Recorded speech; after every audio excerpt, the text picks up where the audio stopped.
नमस्कार, मैं अरुण कुमार वर्मा। आप लोगों का हमारे डीएलएस क्लास में स्वागत है। आज मैं आप लोगों को कक्षा 11 रसायन विज्ञान चैप्टर नंबर 1 शुरुआत करेंगे। चैप्टर नंबर 1 से और आखिरी तक पहुंचेंगे। अगर आप लोग जो है वीडियो को देखेंगे और पसंद करेंगे, और पसंद हमको पता कैसे लगेगा, जब आप लोग देखेंगे और लाइक करेंगे तो हमको पता लगेगा कि हाँ, हमारी वीडियो जो है बच्चों को पसंद आ रही है। तो हम ज़्यादा से ज़्यादा वीडियो और जल्दी से आप लोगों का कोर्स पूरा करने का प्रयत्न करेंगे। तो आप लोगों को पहला चैप्टर शुरू करते हैं रसायन विज्ञान का। तो रसायन विज्ञान या किसी भी सब्जेक्ट की जानकारी के लिए उस सब्जेक्ट के जनक कौन हैं उनका जानकारी होना ज़रूरी होता है। तो रसायन विज्ञान के जनक का नाम क्या है? लेवोसियर नाम है। रसायन विज्ञान के जनक कौन माने जाते हैं? लेवोसियर माने जाते हैं। कौन माने जाते हैं रसायन विज्ञान के जनक? लेवोसियर। यही जो है रसायन विज्ञान के जन्मदाता हैं, लेवोसियर। इस पॉइंट को याद कर लीजिएगा कि रसायन विज्ञान के जनक कौन है? लेवोसियर है। अब इस चैप्टर के अंतर्गत बहुत सी चीज़ें जो है, पहला चैप्टर है, चूँकि इस चैप्टर का नाम है रसायन की कुछ मूल अवधारणाएं, यानी कि some basic concepts of chemistry.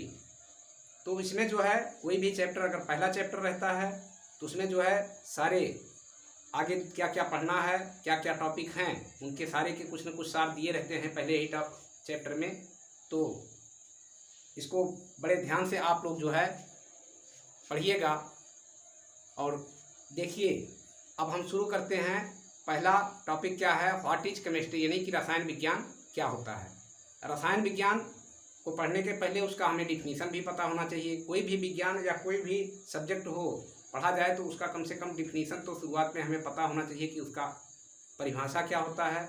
तो रसायन विज्ञान क्या होता है? रसायन विज्ञान विज्ञान की वह शाखा है, रसायन विज्ञान विज्ञान की वह शाखा है जिसके अंतर्गत पदार्थों के संगठन, उनके गुणों तथा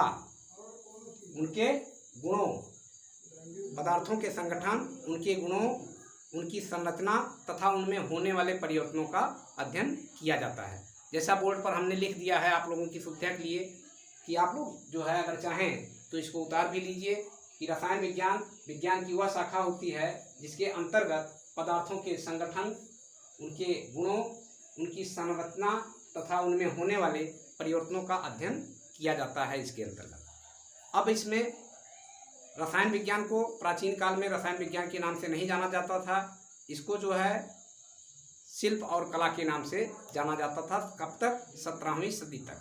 17वीं सदी तक रसायन विज्ञान को कला और शिल्प के नाम से ही जाना जाता था कि ये कला है, ये विज्ञान नहीं है। लेकिन इसके प्रायोगिक परीक्षण के द्वारा ये पता चला कि नहीं, ये शिल्प नहीं है, यानी कला नहीं है, ये क्या है?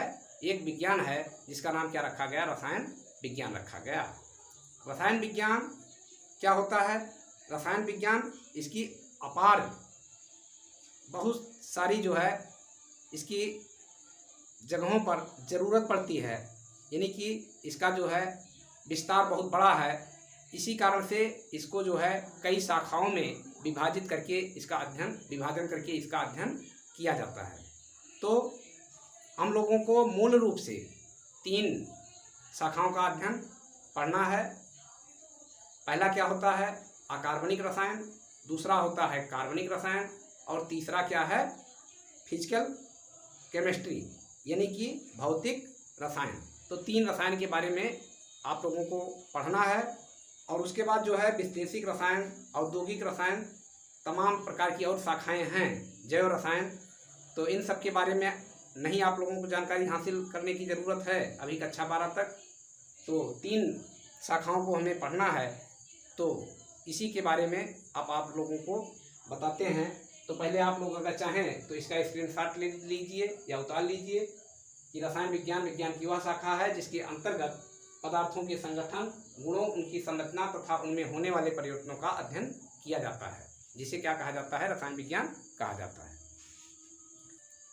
तो इसके हमें 3 शाखाओं का अध्ययन करना है। कौन कौन? होती तो बहुत सी शाखाएं हैं रसायन विज्ञान की, लेकिन हम लोगों को 3 शाखाओं के बारे में केवल अध्ययन करना है। पहला क्या है? अकार्बनिक रसायन। पहला क्या है? अकार्बनिक रसायन।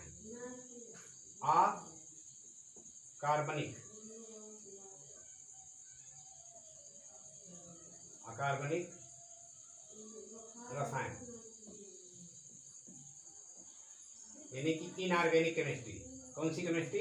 Inorganic chemistry. इनऑर्गेनिक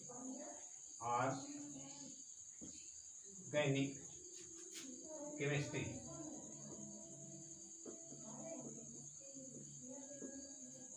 और दूसरा क्या होता है? Organic chemistry. तीसरा होता है फिजिकल केमिस्ट्री। तो एक एक को देखिए।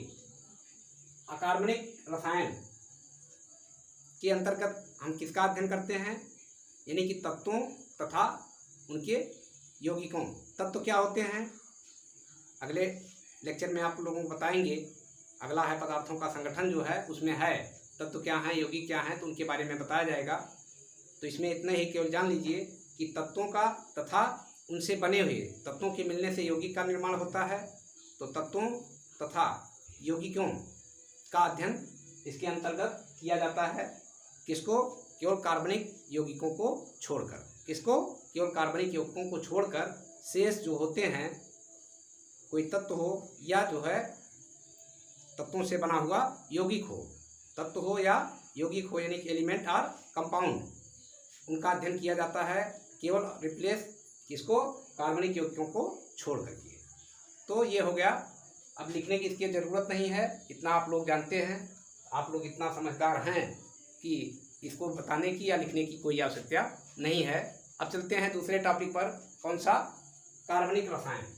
दूसरा टॉपिक क्या है इसका? दूसरा जो अध्ययन करना है दूसरे रसायन का, वो क्या है? कार्बनिक रसायन।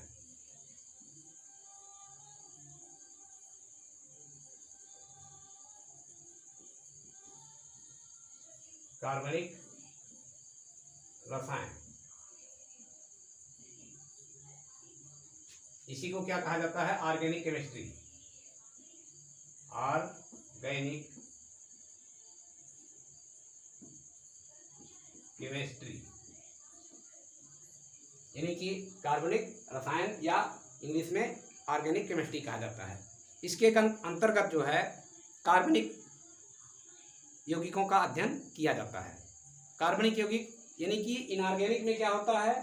जिनमें कार्बन हो भी सकता है, वह यौगिक जिनमें कार्बन हो भी सकता है और होने की कोई आवश्यकता भी नहीं होती है। हो सकता है तब भी उसका अध्ययन जो है किया जा सकता है। लेकिन इसमें क्या होता है? कार्बन, उस यौगिक में कार्बन का होना नितांत आवश्यक होता है, तभी यह कार्बनिक यौगिक माना जाएगा और कार्बनिक रसायन के अंतर्गत उसका अध्ययन तब किया जाएगा। तो क्या होता है कि जिनमें कार्बन का होना अति आवश्यक हो, वह होते हैं कार्बनिक रसायन, यानी कार्बनिक यौगिक होते हैं। और जिनमें कार्बन हो भी सकता है और ज़रूरत नहीं होती है कि हो, और कभी कभी हो सकता है, जैसे CO2 हो गया। CO2 देखिए, ध्यान दीजिए, CO2 में देखिए कार्बन है तो कार्बनिक यौगिक दिखाई पड़ रहा है। लेकिन ये जो है इसका अध्ययन किसके अंतर्गत किया जाता है? अकार्बनिक रसायन के अंतर्गत इसका अध्ययन किया जाता है। तो इस प्रकार से जो है, और कई उदाहरण हैं। तो इस प्रकार से जो है कार्बनिक यौगिक में जो है कार्बन का होना नितांत आवश्यक है, लेकिन इसमें कोई ज़रूरत नहीं होती है। अब अगला टॉपिक क्या आता है? तीसरा, भौतिक रसायन। भौतिक रसायन यानी कि physical chemistry. Physical chemistry, physical chemistry.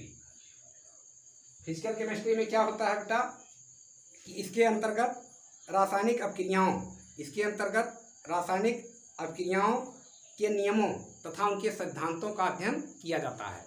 इसके अंतर्गत रासायनिक क्रियाओं तथा उनके सिद्धांतों का अध्ययन किया जाता है, जिसे क्या कहा जाता है? जिसका अध्ययन मतलब उनके सिद्धांतों का कोई नियम हो, सिद्धांत हो, जैसे मूल कॉन्सेप्ट हो गया, आगे पढ़ाया जाएगा, एक चैप्टर ही है और बहुत ही इम्पॉर्टेंट चैप्टर है।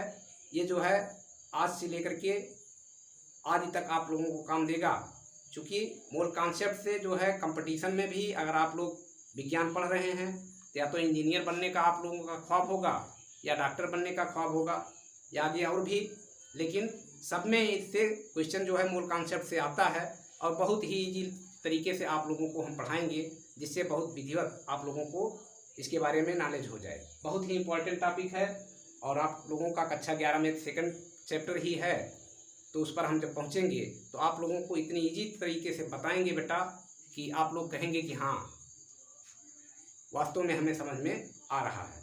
तो देखिए इसके अंतर्गत क्या किया जाता है कि नियमों और सिद्धांतों का अध्ययन किया जाता है। इस प्रकार से आज जो है बहुत लंबी वीडियो ना हो, अगर आप लोगों को समझ में आ रहा हो तो कमेंट कीजिए, लाइक कीजिए, सब्सक्राइब कीजिए, जिससे हमारे उत्साह को बढ़ाइए, जिससे आप लोगों के लिए हम जो है ज़्यादा से ज़्यादा वीडियो डालें और जल्दी से जल्दी पूरे बुक्स को जो है समाप्त करने का प्रयास करें। अगर आप लोगों को सहयोग मिला तो हम ऐसा ज़रूर करेंगे। अब मिलेंगे अगले पार्ट में, तब तक के लिए नमस्कार।